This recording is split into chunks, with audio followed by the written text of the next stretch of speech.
So last time we finished up by playing the game of NIM, and you remember, I hope, that the game of NIM was a game where there was two piles of stones.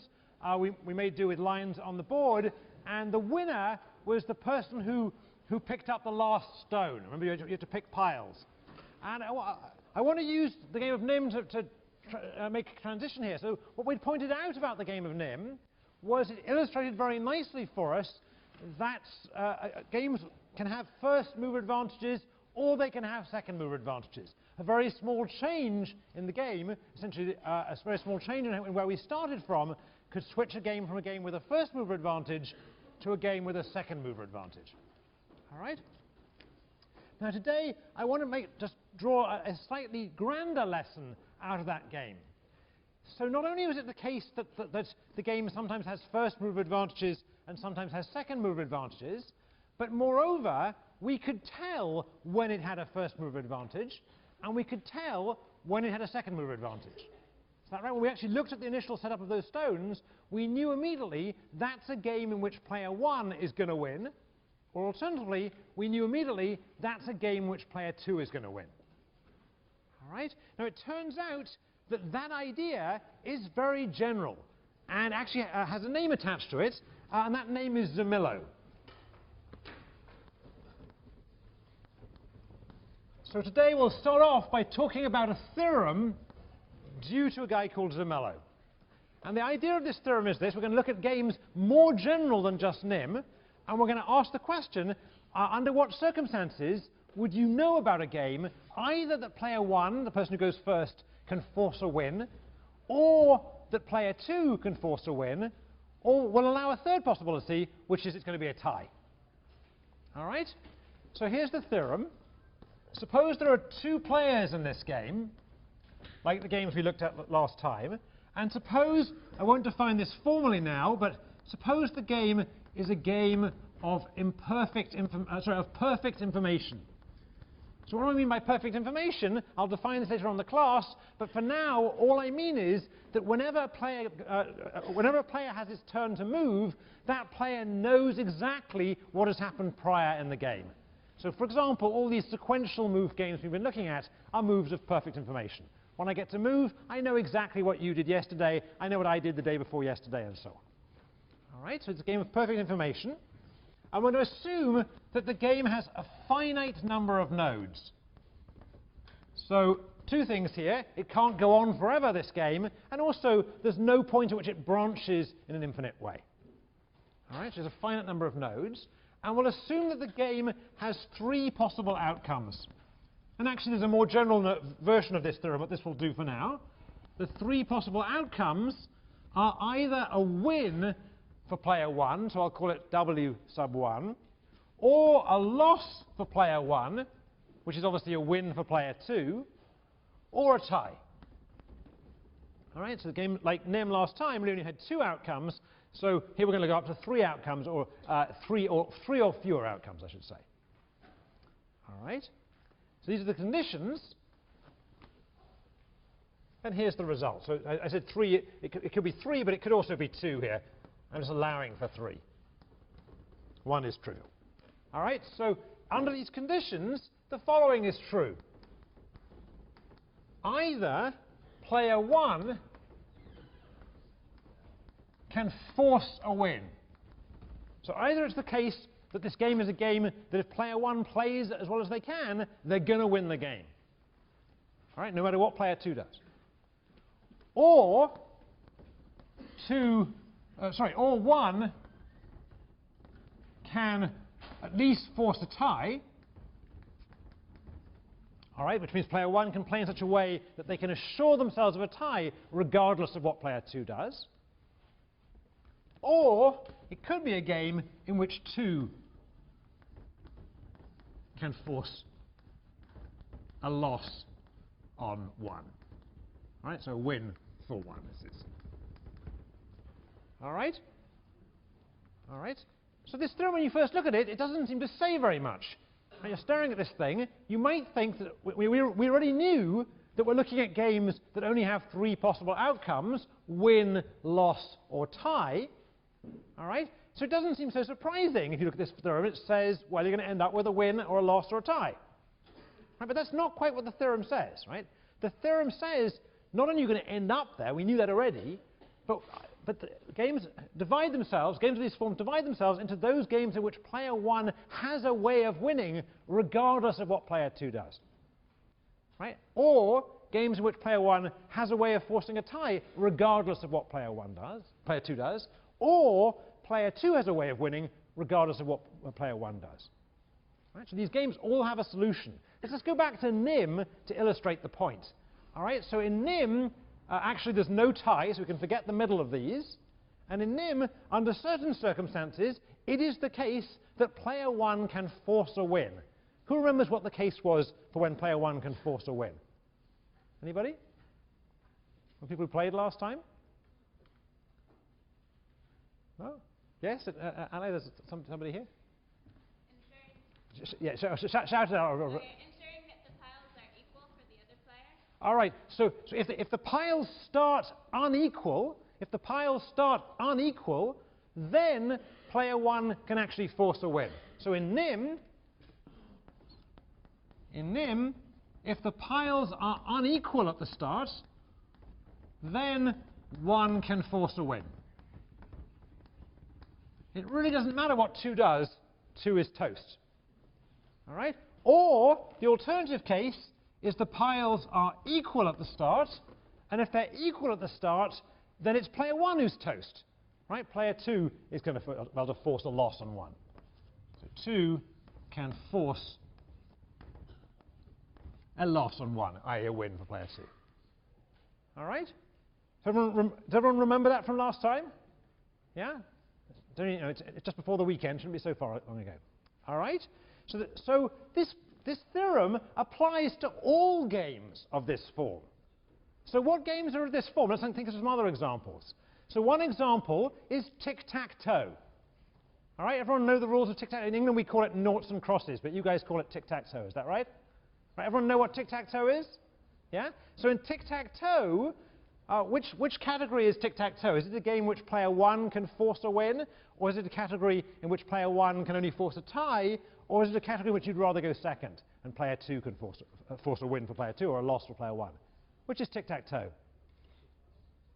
Let's have a show of hands here. Who thinks tic-tac-toe is a game in which player 1 can force a win?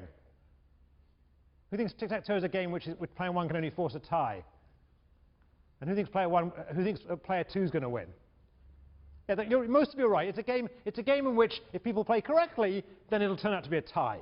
All right, so tic-tac-toe, tic-tac-toe is a game that leads to a tie. All right? Player 1 can still make a mistake, in which case they can lose. Player 2 can make a mistake, in which case they would lose. But there is a way of playing that forces a tie. All right? So these are fairly simple games. Let's talk about more complicated games. So what about the game of checkers? Right, so the game of checkers meets these conditions. It's a two-player game. You always know all the moves prior to your move. It's finite. All right, so there's some rules in checkers that prevent it going on forever. And there are 2 or 3 outcomes. I guess there's a third outcome if you get into a cycle, you could tie. All right, so checkers fits all these descriptions. And what this theorem tells us is that checkers has a solution. Right? I'm not sure I know what that solution is, or I think actually somebody did compute it quite recently, even in the last few months. I just forgot to Google it this morning to remind myself. But what this theorem tells us, even before those people had computed it, checkers has a solution. All right? Let's be a bit more ambitious. What about chess? So chess meets this description. Right? Chess is a two-player game. Everybody knows all the moves before them. It's sequential. All right? It has a finite number of moves. It's a very large number, but it is finite. All right? And it has 3 possible outcomes, a win, a loss, or a tie. Let's be careful. The reason it's finite is that if you cycle, I forget what it is, 3 times, then the game is declared a draw, declared a tie. All right? So what's this theorem telling us? It's telling us that there is a way to solve chess. It tells us there is a way to solve chess. Chess has a solution. Right? We don't know what that solution is. It could be that solution is that player 1, who's the player with the white pieces, can force a win. It could be that player 1 can only force a tie, and it could even be that player 2 can force a win. Right? We don't know which it is, but there is a solution. All right? There's a catch to this theorem. What's the catch? The catch is it doesn't actually tell us, this theorem is not going to tell us what that solution is. It doesn't tell us how to play, this theorem in and of itself doesn't tell us how to play chess. It just says there is a way to play chess. All right? All right.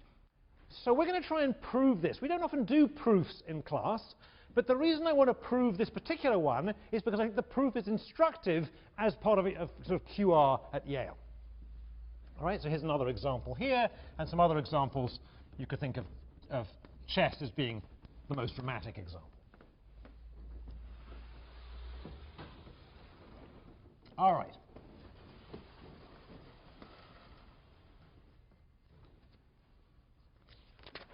All right, so the reason I want to actually spend some time proving this today is because we're going to prove it by induction.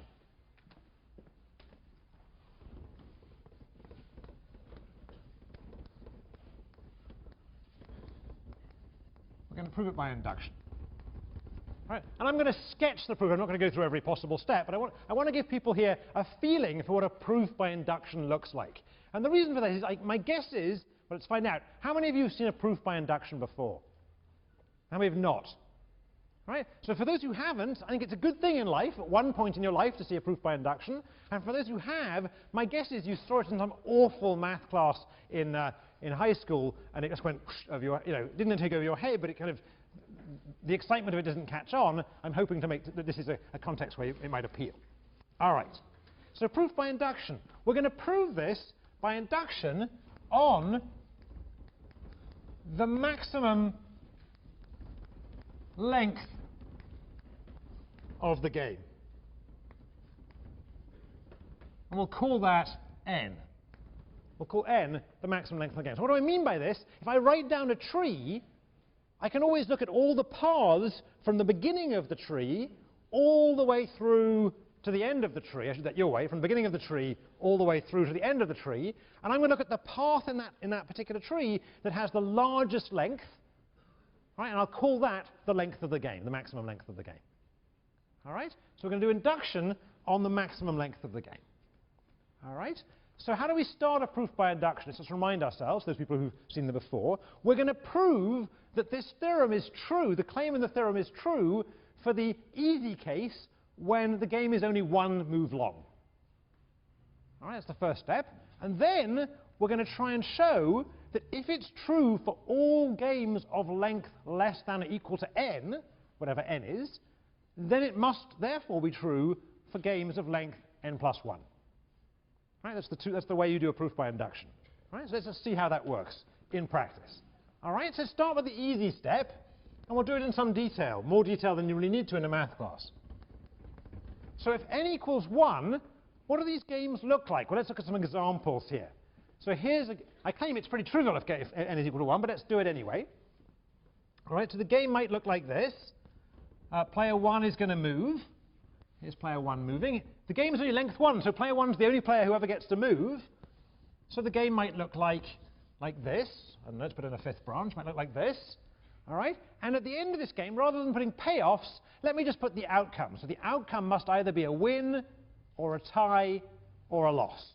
So suppose it looks like this. Suppose it's a win, or here we could have a tie, or here we could have a win again, or here we could have a loss, and here we could have a tie. All right? So in this particular game, I claim it's pretty clear this game has a solution. It's pretty clear what one should do. All right, what should one do? One should pick one of her choices that leads to a win. To be careful, I'll put 1 in here just to distinguish who it is who's actually winning and losing. All right? So in this game, I claim that this game has a pretty obvious solution. Either player 1 is going to choose this branch that leads to a win, or this branch that leads to a win, and either way, player 1 is going to win. Right? Is that obvious? It's so obvious it's kind of painful. All right? So I claim this game, we can actually replace this first node with what's going to happen, which is player 1's going to win. Is that right? That was easy. Let's look at a different example. We'll do 3. All right, so here's another possible example, and this, again, player 1 is going to move here, and this time the possible outcomes are a tie, or a loss, or a loss. All right, once again, it's a one-player game. This time he has 3 choices, and the 3 choices lead to a tie or he loses.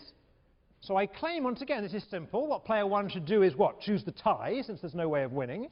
But in that case, he can actually force it. He can actually choose the tie, in which case he's going to tie. So this game has a solution called choose the tie. And again, we could replace the first node of the game with what's actually going to happen, which is a tie.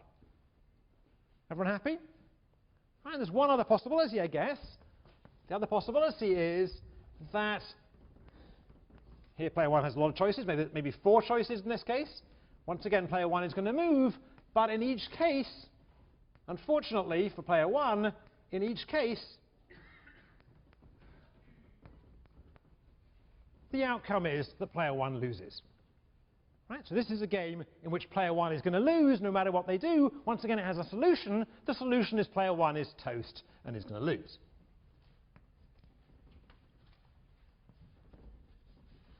All right?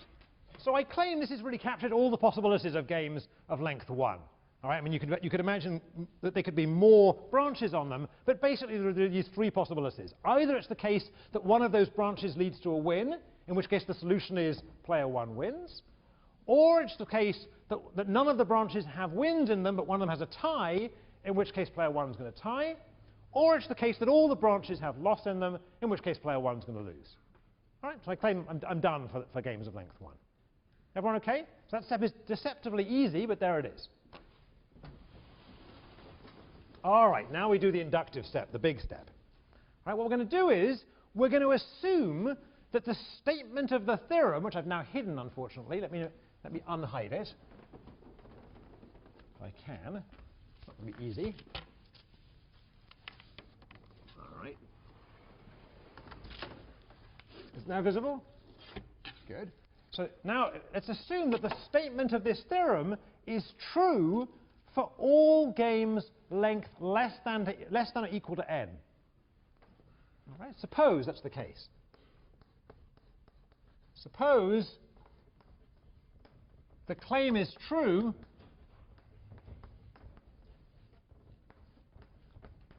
for all games of this type of length less than or equal to some n. All right, what we need to show is, what we're going to try and show is, therefore, it will be true for all games of length n plus 1. What we want to show is, we claim, therefore, it will be true for games of length n plus 1. Right, that's a key step in inductive proofs. All right, so how are we going to do that? Well, let's have a look at a game of length n plus 1. All right, now obviously I can't use thousands here, so let me choose some relatively small numbers, but the idea will go through. So let's have a look at a game. All right, so here's a game in which player 1 moves first, player 2 moves second. Let's suppose if player 2 does this, then 1 only has a little choice here. Up here, then 1 has a more complicated choice. And perhaps 2 could move again. 1, 2, okay. All right, so this is quite a complicated little game up here. And down here, let's make it a little bit less complicated. Here, the game looks like this and then comes to an end. All right, so the tree looks like this. I haven't put the outcomes on it, but the tree looks like this. All right, so how long is this tree, first of all? Well, I claim that the longest path in this tree from the beginning to the end has 4 steps. Let's just check. All right, so 1, 2, 3, 4. That's what I claim is the longest path. Any path going down this way only has 3 moves in it. All right, so this is a game of length 4. All right? All right, this is a game of length 4. So we can apply it to our claim. Let's assume that the theorem holds for all trees length 3 or fewer, so that n plus 1 is 4 for the purpose of our example. All right? All right, so here's in this example, I don't want to put it here, let's put it here. So in this example, n equals 3, so that n plus 1 equals 4. All right, everyone happy with this in the example? All right. Now, what I want to observe about this is the following. Contained in this n plus 1, or game of length 4, are some smaller games. You could think of them as sub-games. They're games within the game. Is that right? So let's have a look. I claim, in particular, let's draw around them in pink. There's a game here that follows player 1 choosing up. And there's a game here that follows player 1 choosing down. Is that right? All right. And so these are both games. All right. And what do we have here? So this little game in here, the game in the top circle, the game that follows player 1 moving up, that's a game, and it has a length. All right. So this little thing is a game. This is a game, and I'm going to call it a sub-game. Some jargon we'll be getting used to later on in the semester. It's a game within the game, but it's basically a game. This is a sub-game, and this is a sub-game following 1 choosing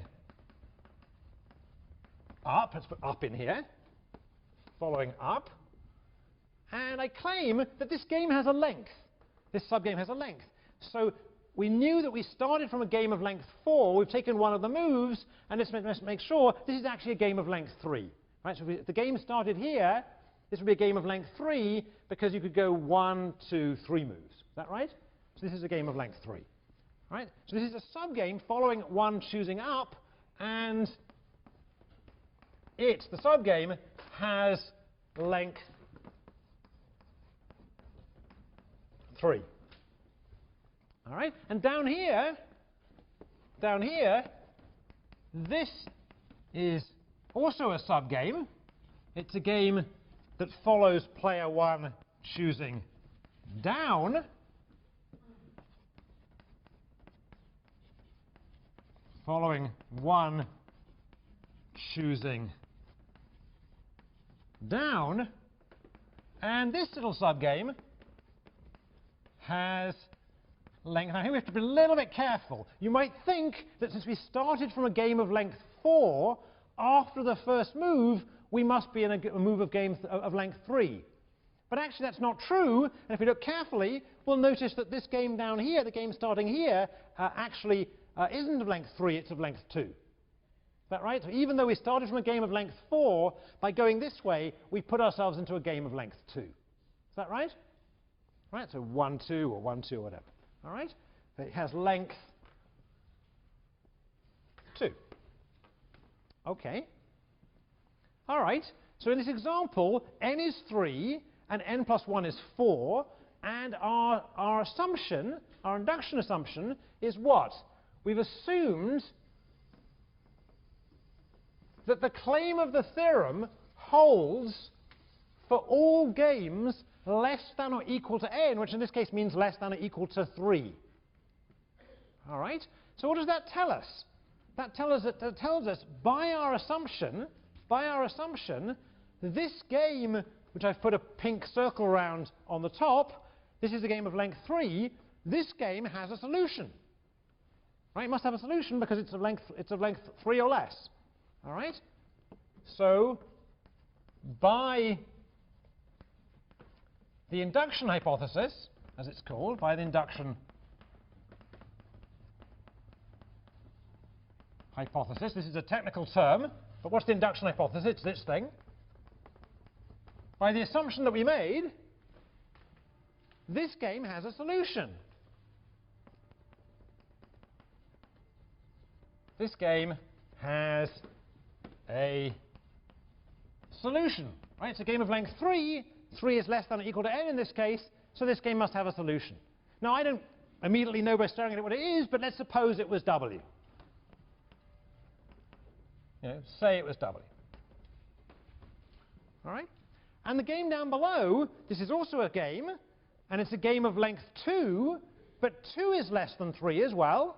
2 is less than or equal to 3. So this game also has a solution. This game also, by the same assumption,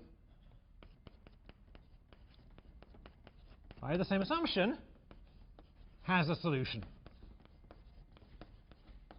So its solution is, say, I don't know, maybe it's L. All right? So what does that mean to say that these games have solutions? In this case, we're going to assume W is this one and L is this one. Right, what does it mean? It means that we could, just as we did with the games up there, we could put the solution at the beginning of the game. We know that if we get into this game, we're going to get the solution of this game. And we know if we get into this game, we're going to get the solution of this game. All right, so we can replace this one with its solution, which by assumption was W, and this one by its solution, which by assumption was L. And here I want to be really careful. I need to keep track of which person it is it's a win or a loss for. So this was a win for player 1, hence it was a loss for player 2, and this was a loss for player 1, hence it was a win for player 2. All right? All right, so these games, each of them have some solution. In this case, I've written down the solutions as W or L. All right? So now what can we do? Let me just bring down this board again. I can translate this game into a very simple game. So I'm going to translate it up here. So this game can be translated as follows. Player 1 moves. If he goes up, then he hits a W.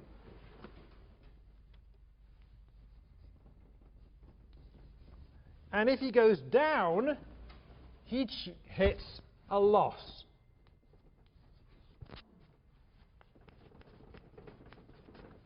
All right? So in this particular example, player 1 is effectively choosing between going up and finding himself in a game which has a solution, and the solution is he wins it, or going down and finding himself in a game which has a solution, and the solution is he's toast. All right? But that's what? That's a one-move game. That's a one-move game. So we know this is a solution. In particular, he's going to choose up. Right? This one has a solution. All right? This has a solution. It is a game of length 1. So what do we do? All right, somewhat schematically, we took a game of length n plus 1. In this case, that was 4. And we pointed out that once player 1 has made her first move in this game, we are in a game, or in a sub-game if you like, that has length less than 4. It could be 3, it could be 2, whatever. Whatever sub-game we're in, by assumption, that game has a solution. So it's really effectively, player 1 is choosing between going into a game with solution win or going into a game with solution loss. And if there were 15 other sub-games here, each one would have a solution, and each one, player 1 would be able to associate that solution with what he's going to get. What she's going to get. All right? So I claim that if it in fact is true that each of these sub-games of length 3 or less had a solution, then the game of length 4 must have a solution, which is what? It's the solution which is player 1 should pick the best sub-game. All right? People convinced by that step? People looking slightly deer in the headlamps now, so let me just say it again. All right? All right? We started by assuming that all games of length 3 or less, or n or less, have a solution. We pointed out that any game that has length n plus 1 can be thought of as an initial move by player 1 followed by a game of length n or less. N or fewer, I should say. All right? Each of those games of n or fewer steps has a solution, so player 1 is just going to choose the game that has the best solution for her, and we're done. Right? In this particular example, player 1 is going to choose up. and therefore the solution to this parent game is player 1 wins. All right? Now, the hard step, I think, in proofs by induction is realizing that you're done. So I claim we're now done. Why are we done? Well, we know, that was pretty easy, that all games of length 1 have a solution. That was pretty trivial. And we've shown that if any game of length n or fewer has a solution, then games of n plus 1 have a solution. So now let's see how we can proceed. We know that games of length 1 have a solution, so let's consider games of length 2. Right? Games of length 2 do games of length 2 have a solution? Well, let's set n equal to 1. We know that if games of length 1 have a solution, then any game of length 2 can be thought of as an initial step followed by a game of length 1. But that has a solution. So therefore, games of length 2 have a solution. But now let's think of games of length 3. All right, we've shown that games of length 1 have a solution and games of length 2 have a solution. Right? Any game of length 3 can be thought of as a game in which there's an initial step followed by either a game of length 1 or a game of length 2, each of which have a solution. So once again, a game of length 3 has a solution and so on. All right? So games of induction, they work by building up on the length of the game, and we're ending up knowing that we're done. All right, for those people who've never seen a proof by induction, don't worry, I'm not going to test you on a proof in induction on the exam. I just wanted you to see one once. And let's all take a deep breath and try and digest this a little bit by playing a game. All right, so I'll leave it up there. I'll leave it up there so you can stare at it. I want it down again later.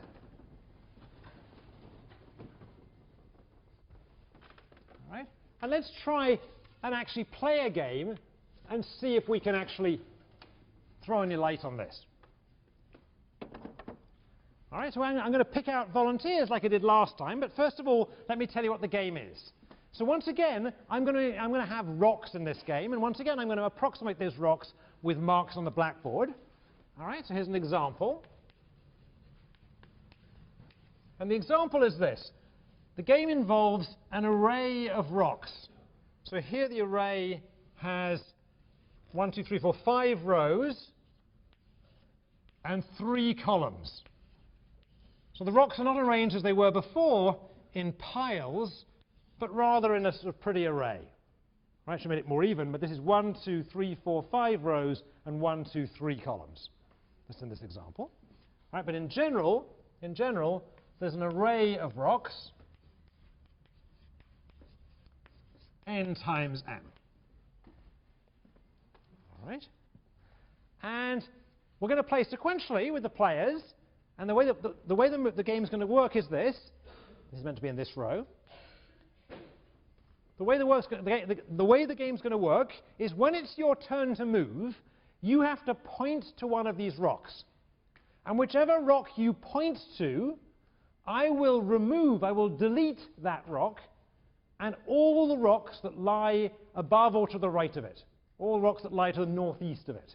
So for example, if you pointed to this rock, right, then I will remove this rock and also this one, and this one.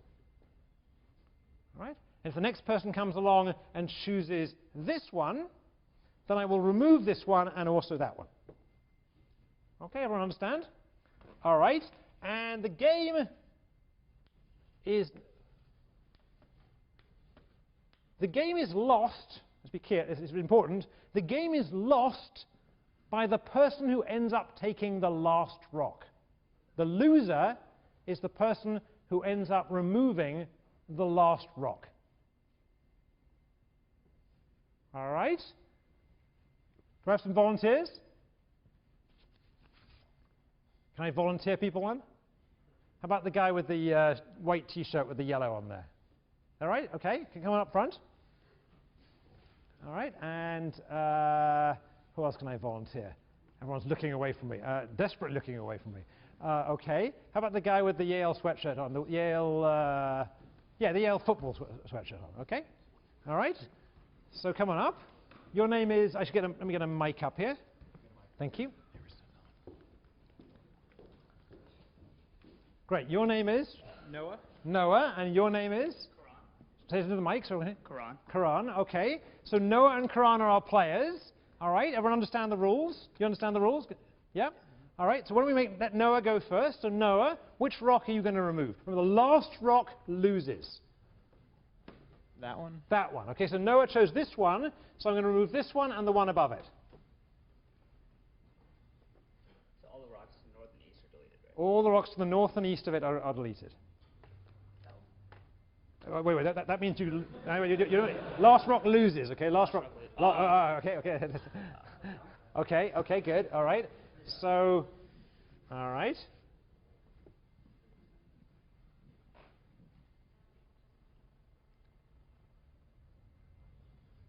That one? That one, okay. So now we have an L shape.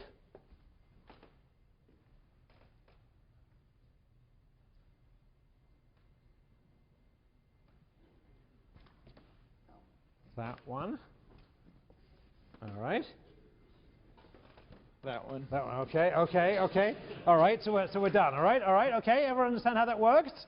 All right. Round of applause for our players, please. All right. Thank you.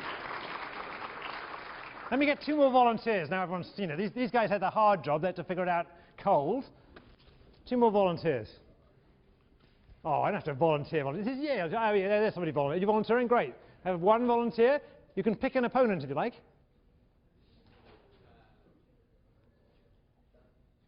There you go. Okay, thank you. Your name, well, let's wait till the mics are here.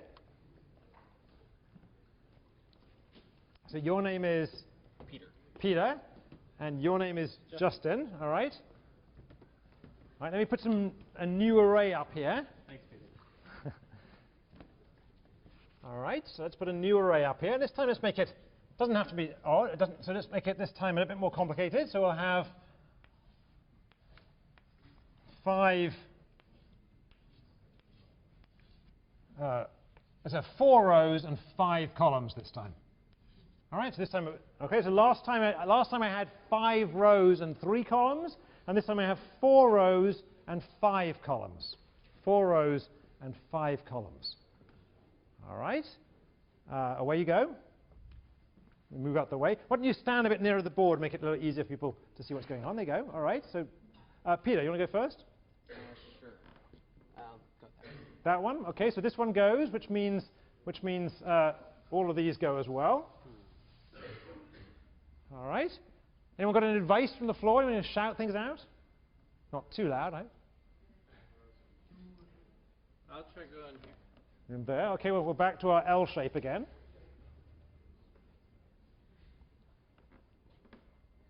Here. Ah! All right, now people can see what's going on. All right. I'll go here and speed it up. All right, good. All right, thank you. All right, so round of applause again. All right, thank you, guys. So here's what I claim about this game. First, and this isn't a formal claim, this is a lot harder than the game we played last time, right? Everyone convinced by that, all right? So here's going to be an exercise. I'll set it as a challenge. I may even put it formally on the problem set this week. But that's me to say, if I do put this on the problem set this week, I don't expect you all to solve it. All right? If I do put it on the problem set, it's an optional problem. All right? But here's the challenge. The challenge is,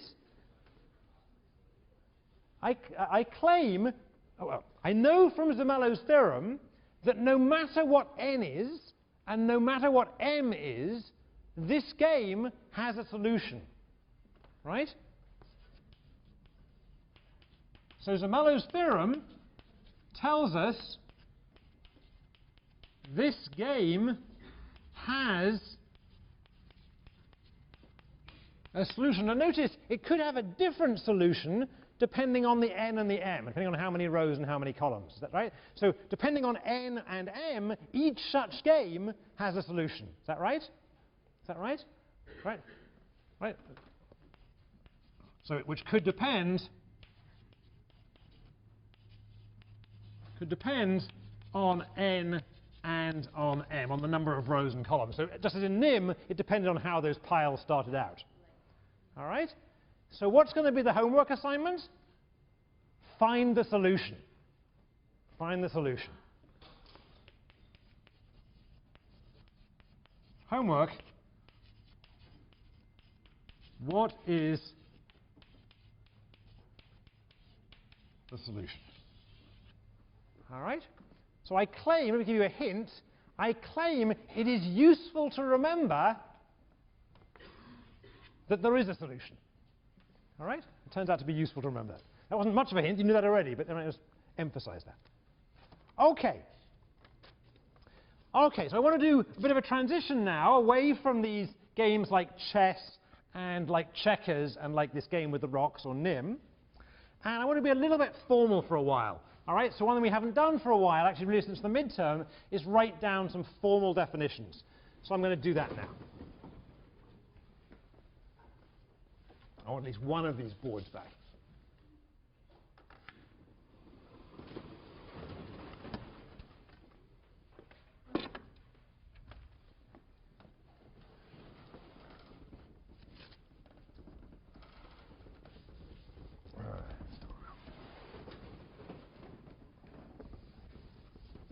All right.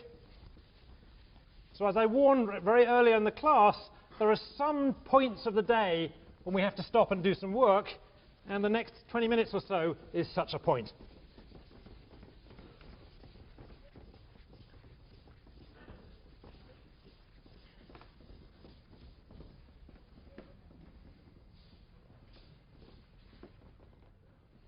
All right. So, okay, what is this? This is formal stuff. And the first thing I want to do is I want to give you a formal definition of something I've already mentioned today, and that's that idea of perfect information. So what we've been looking at really since the midterm are games of perfect information. So a game of perfect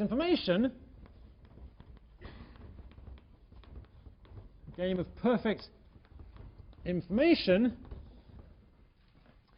is one in which at every node, or at each node in the game,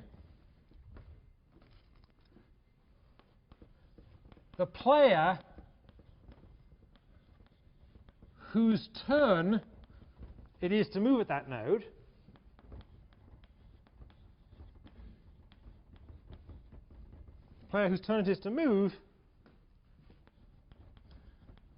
knows which node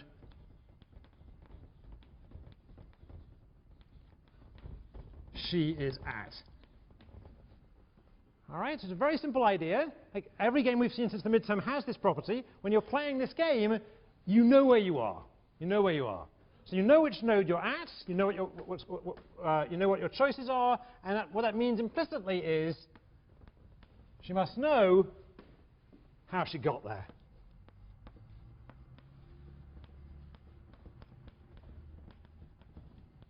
All right, so the whole history of the game is observed by everybody. When I get to move, I know what you did yesterday. I know what I did the day before yesterday. If I'm playing with a third person, I know what they did the day before that.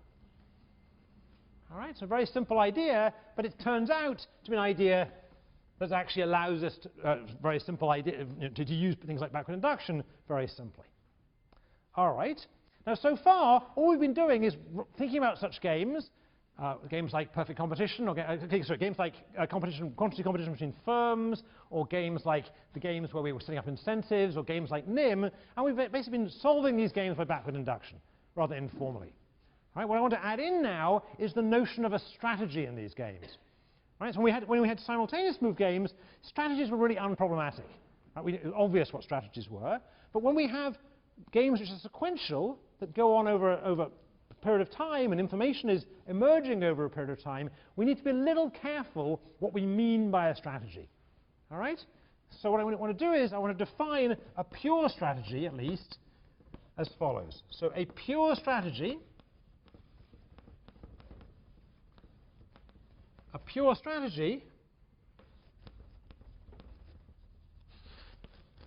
for player I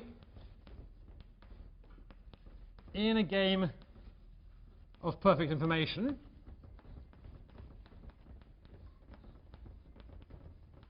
So in the games we've been talking about, games which we can represent by trees, is what? It's a complete plan. It's a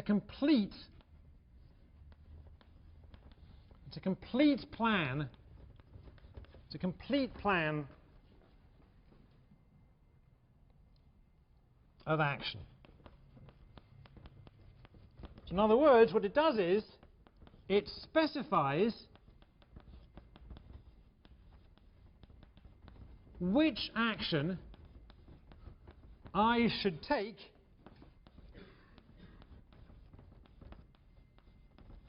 let's not make it should take, let's say will take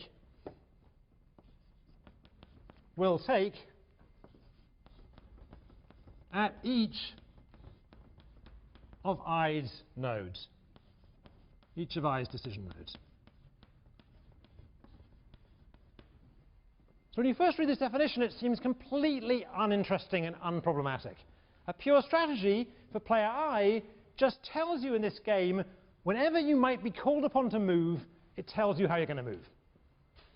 Right? So you're going to move 3 times in the game, it tells you how you're going to move the first time, it tells you how you're going to move the second time, and it tells you how you're going to move the third time. All right? All right, so far, none of this seems difficult, but actually, it's a bit more difficult than it looks. So let's have a look.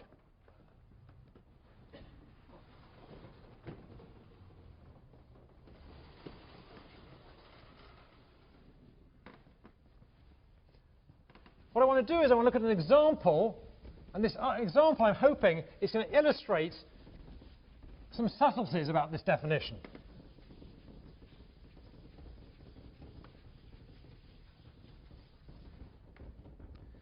So here's an example.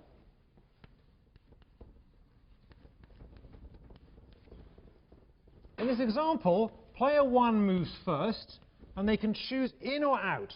Or if you like, let's call it up or down, since that's the way we've drawn it.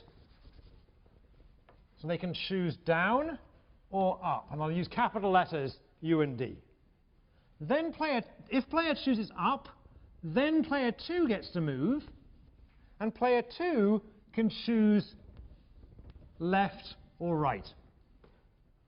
And if player 1 moves up, followed by player 2 choosing left, then player 1 gets to move, in which case player 1 can move up or down. I'll use little letters this time, little u and d.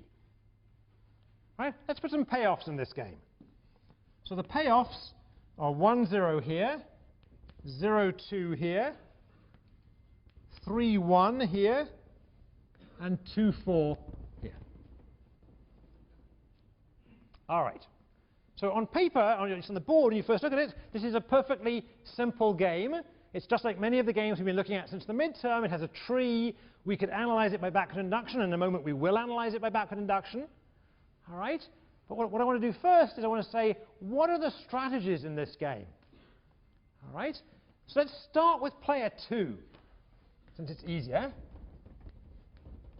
Player 2's strategies here are what? Well, pretty simple. Player 2's strategies are, player 2 only has one decision node. Here's player 2's decision node. Right? And the strategy has to tell player 2 what he's going to do at that decision node. So there's only 2 choices, left or right. So player 2's strategies are either left or right. Okay?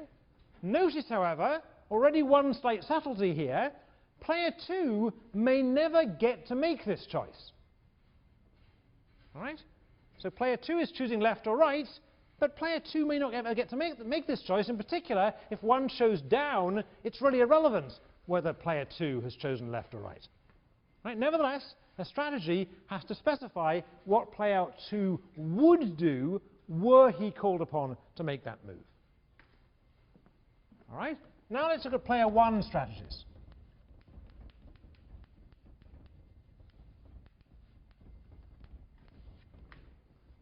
So what are player 1's strategies in this game? What are player 1's strategies? Any takers? Anyone want to guess? So I claim it's tempting, but it turns out to be wrong, to say that player 1 has 3 strategies here. It's tempting to say either player 1 moves down, in which case we're done, or player 1 moves up, in which case at some later date she may be called upon to choose up or down again. Right, so it's very tempting to think that player 1 has just 3 strategies here. Down, in which case we're done, or up, followed by either up or down, depending on what, followed by either up or down if she's reached at that point. Right? But actually, if we follow this definition carefully, we notice that player 1 actually has 4 strategies here. So let me say what they are, and you'll see why it's a little odd. So here's one of the strategies we talked about, up followed by up. And here's another one we talked about, up followed by down. But I claim there are 2 others, down followed by up, and down followed by down.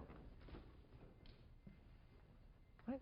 So what's a little weird about this? What's weird is we know perfectly well that if player 1 chooses down, she's not going to get to make the choice, the second choice, up or down. But nevertheless, the strategy has to tell us what she would do at every node, regardless of whether that node actually is reached by that strategy. Let me say it again. The strategy has to tell you what player 1 would do at that node, regardless of whether that node is actually reached by playing that strategy. Right? It's a little weird, right? There's a bit of redundancy here. It's a bit redundant. All right. Now, why? Well, we'll see why in a second. Let's first of all consider how this game will be played according to backward induction. All right. So how do we play this game according to backward induction? Where do we start?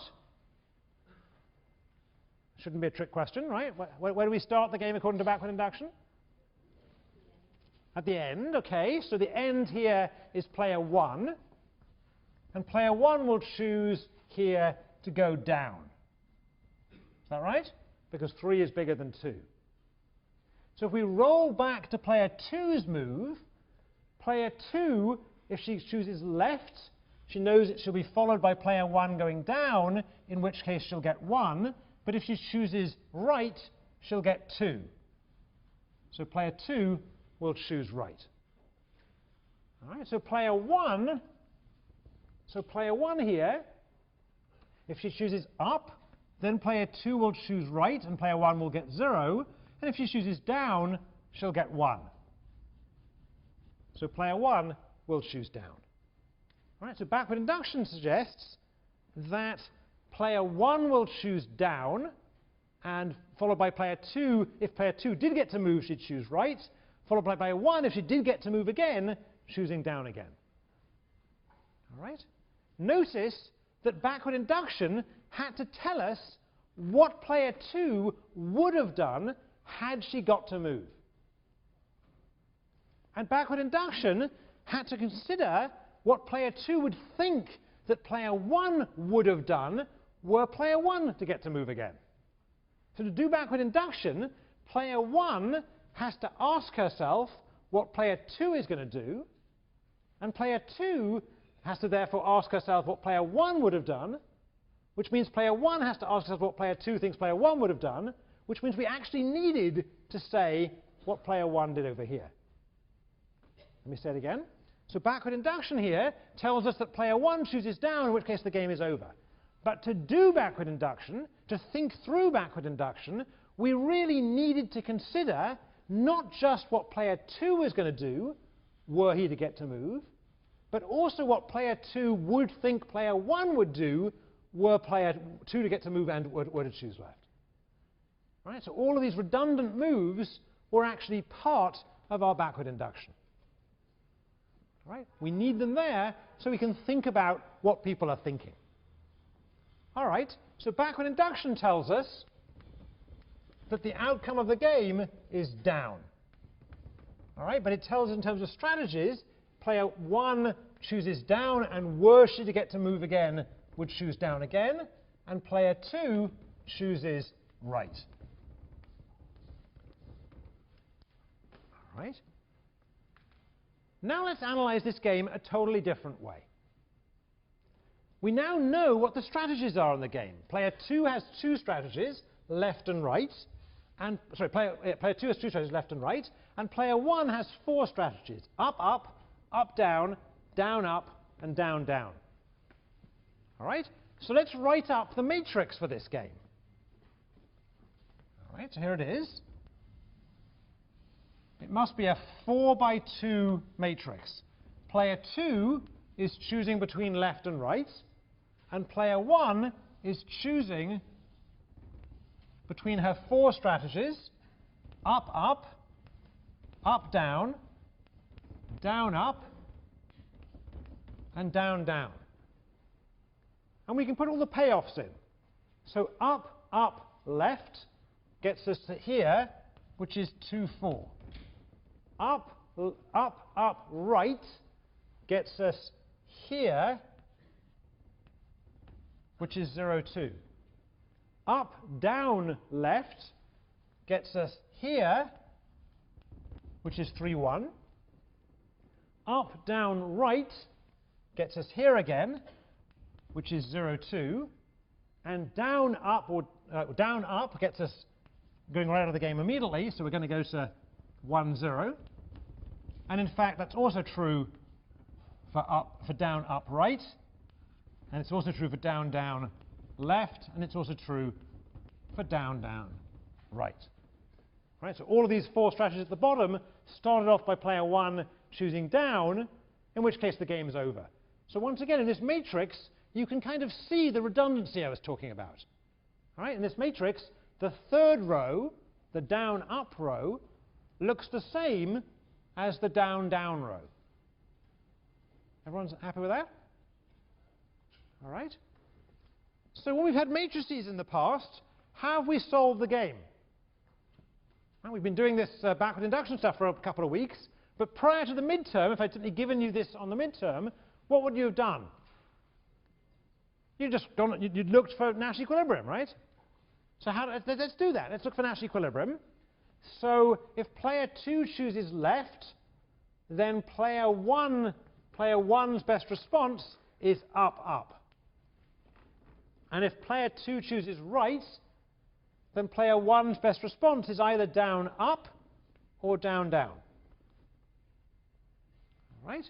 Conversely, if player 1 chooses up, up, then player 2's best response is left. If player 1 chooses up, down, then player 2's best response is right. If player 1 chooses down, up, then player 2 doesn't care because they're getting 0 anyway. And if player 1 chooses down, down, then again player 2 doesn't care because they're getting 0 anyway. All right? So the Nash equilibria in this game are what? So one of them is here. All right, so that's one Nash equilibrium. So one of them is down, down, followed by right. Okay?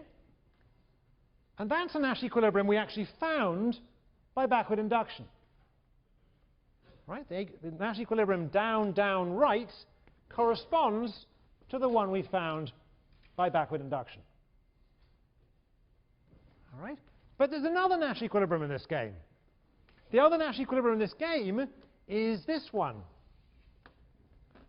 All right? That's also a Nash equilibrium. And what does it involve? It involves down, up, and right. Down, up, and right. Sorry, down, up, and right.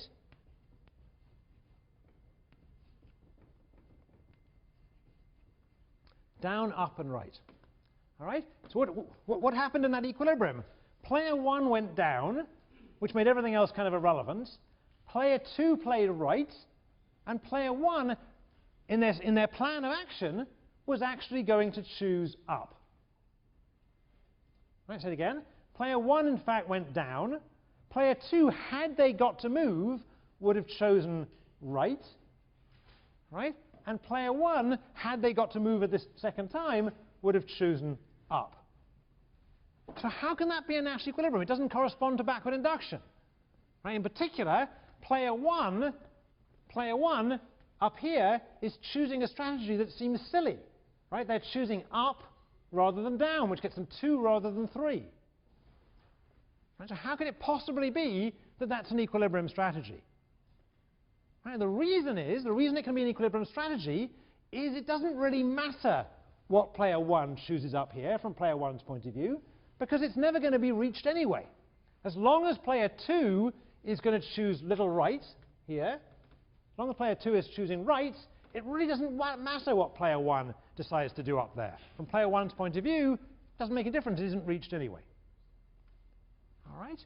So we're highlighting here a danger. And the danger is this. If you just mechanically find the Nash equilibria in a game, you're going to find people choosing actions that, if they ever were called upon to make them, are silly. Say it again. If you just mechanically find the Nash equilibria in the game, just as we did here, you're going to select some actions, in this case an action by player 1, that, were she called upon to take that action, would be a silly action. And the reason it's surviving our analysis is because, in fact, she isn't called upon to make it. All right. Now, to make that more concrete, let's take this to an economic example, this same idea.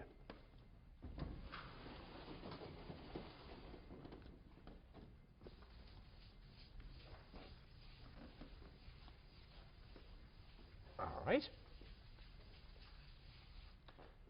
So what I want you to imagine is a market. And in this market, there is a monopolist who controls the market, but there's an entrant who is thinking of entering into this market. All right, so right now, this market has a monopoly in it. All right, and the monopolist is an incumbent. Let's call him Inc. And there's an entrant who is trying to decide whether or not to enter the market or whether to stay out. If they stay out, then the entrant gets nothing, and the incumbent continues to get monopoly profits. So think of this as 3 million a year. All right? If the entrant enters, then the incumbent can do one of two things. The incumbent could choose to fight the entrant, by which I mean charge low prices, advertise a lot, try and drive them out of the market. So you could behave very competitively, in which case the entrant will actually make losses, and the incumbent will drive her profits down to 0. Right, conversely, the incumbent could choose not to fight. If they don't fight, then they'll simply share the market, and they'll both make, let's say, corno profits or duopoly profits of $1 million each. All right, so in this game, let's just say again, there's a market there. The monopolist is in the market, and the monopolist is making 3 million a year, which seems pretty nice for the monopolist. All right? The entrant is trying to decide whether to invade this market. If she invades this market, if she's fought, she's in trouble. But if the monopolist accommodates her, then they just go to duopoly profits, and the entrant does very well, gets $1 million in profit. All right? Let's have a look at this game, analyzed. First of all, this time, let's analyze it by Nash equilibrium. All right, so I claim in this game, this is pretty simple. The entrant has 2 strategies. Put it straight into the matrix. The entrant has 2 strategies. They're either to go in or to stay out.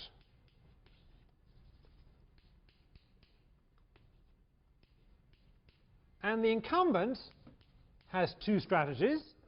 They are either to fight the entrant or not to fight. All right?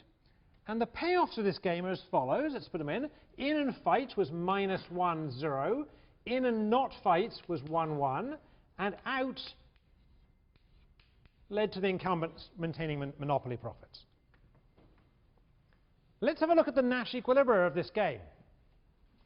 All right, so the first thing to do is to look at the best responses for the entrant.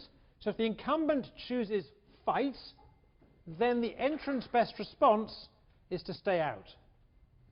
If the incumbent chooses not fight, then the entrant's best response is to enter. All right? How about for the incumbent?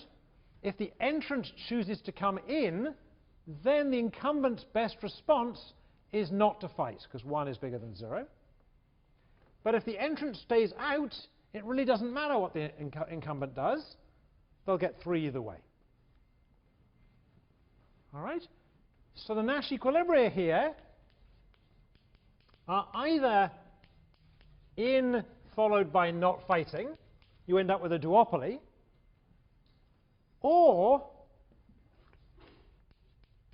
out followed by fighting. Of course, the fight doesn't take place. Out followed by we would have fought had you entered.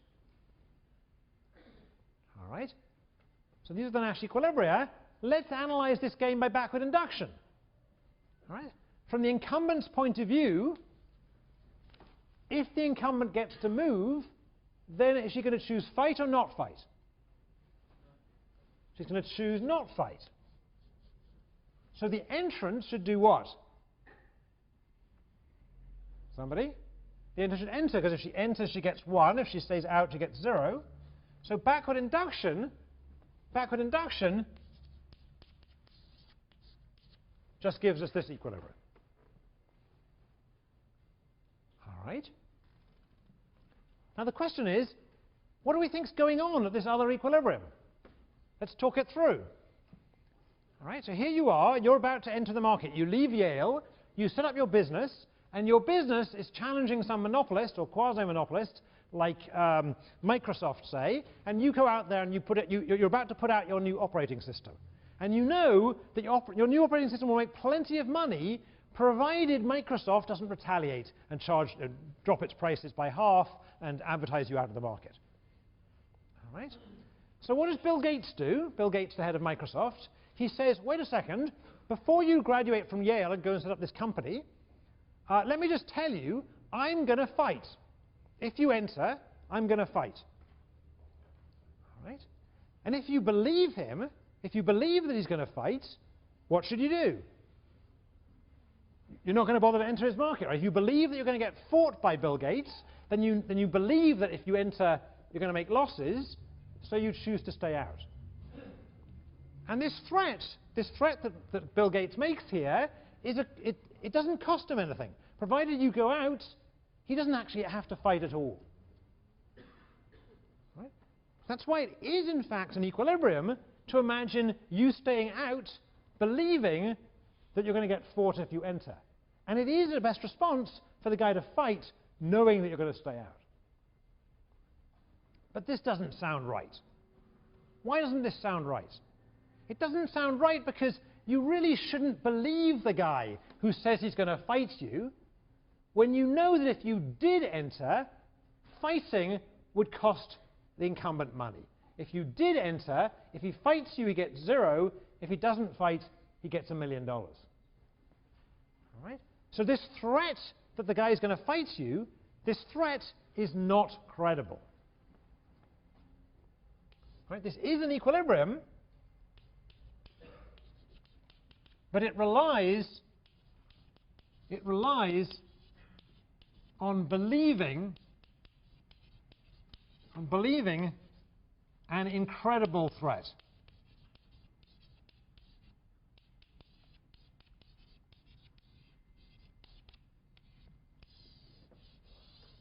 It's true that if you think about entering the market that Microsoft is in, you're very likely to get a little email from Bill Gates, or it won't be an email because that can be taken to court, but some little threatening remark in your ear from Bill Gates. It's true if you entered into the market that the people who build aircraft are in, the head of Boeing might pay you a call one day or send someone round. Right? But these threats are not credible threats. Is that right? They're not credible threats because we know that if you did enter, it isn't in their interest to fight. They're making a lot of noise about it, but you know that if you did enter, backward induction tells us they're not going to fight. All right? All right? But now we're in slightly an odd situation. All right? Why are we in an odd situation? Two things. One, we seem to be finding that there are Nash equilibria in games. We found one here and one up here.